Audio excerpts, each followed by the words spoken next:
ఈరోజు కేటీఆర్ ఇంకా అహంకారం దూరతోటి గౌరవ ముఖ్యమంత్రి రేవంత్ రెడ్డి మీద అనుచిత వ్యాఖ్యలు చేస్తున్నటువంటి కేటీఆర్ కు బుద్ధి జ్ఞానం ఇంకా కూడా లేదు. అధికారం పోయిందనే అక్కస్తోటి లుచ్చ పనులు చేసి మిగతా వాళ్లను అనవసరంగా గౌరవ ముఖ్యమంత్రి రేవంత్ రెడ్డి మీద నోరు జారే విధంగా మాట్లాడుతున్నాడు.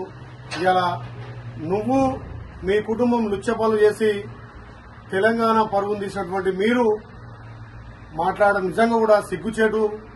ఒక రకంగా మీ చెల్లె తెలంగాణ పరువును తాకట్టు పెట్టి జైలుకెళ్లిందే గాక ఇవాళ ఈ ఫార్ములా కేసులో 55 కోట్లు విదేశీ కంపెనీలు కట్టుబెట్టి ఎలాంటి అనుమతులు లేకుండా లుచ్చా పనులు చేసింది నువ్వు.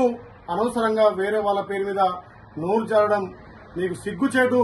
ఇకనైనా నీ బుద్ధి మార్చుకో. ఒక నీచపు నికృష్ట పనులు చేసి తెలంగాణ పరువును తెలంగాణలో భారతదేశంలో కాదు ప్రపంచ దేశాల్లో కూడా పరువు తీసే విధంగా వ్యవహరించిన నీకు సిగ్గు శరం లేకుండా మాట్లాడుతున్నావు. మా గౌరవ ముఖ్యమంత్రి ప్రజాపాలన ద్వారా ప్రజలకు సంక్షేమాలు అందించి మీరు చేసినటువంటి అప్పులను మీరు చేసినటువంటి తప్పులను ఒక్కొక్కటిగా సర్దిద్దుకుంటూ ప్రజాపాలన అందిస్తూ ఇలా ప్రజలను మందుతున్నటువంటి గౌరవ ముఖ్యమంత్రి మీద కేటీఆర్ అనుచిత వ్యాఖ్యలు చేస్తున్నావు.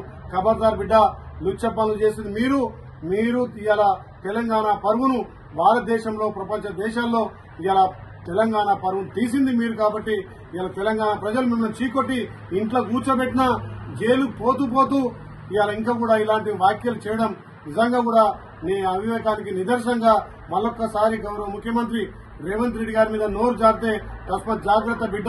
ఇప్పటికైనా ఒళ్ళు దగ్గర పెట్టుకుని తప్పకుండా నువ్వు అరెస్ట్ అయ్యేది ఖాయం, నువ్వు జైలు పోయేది ఖాయం. ఇలా మతిభ్రమించి మాట్లాడుతున్నటువంటి కేటీఆర్ కు తెలంగాణ ప్రజలు బుద్ధి చెప్పారు. రాబోయే రోజుల్లో స్థానిక సంస్థలు కూడా మీ పార్టీకి మీకు బుద్ధి చెప్తారని చెప్పి హెచ్చరిస్తున్నాం.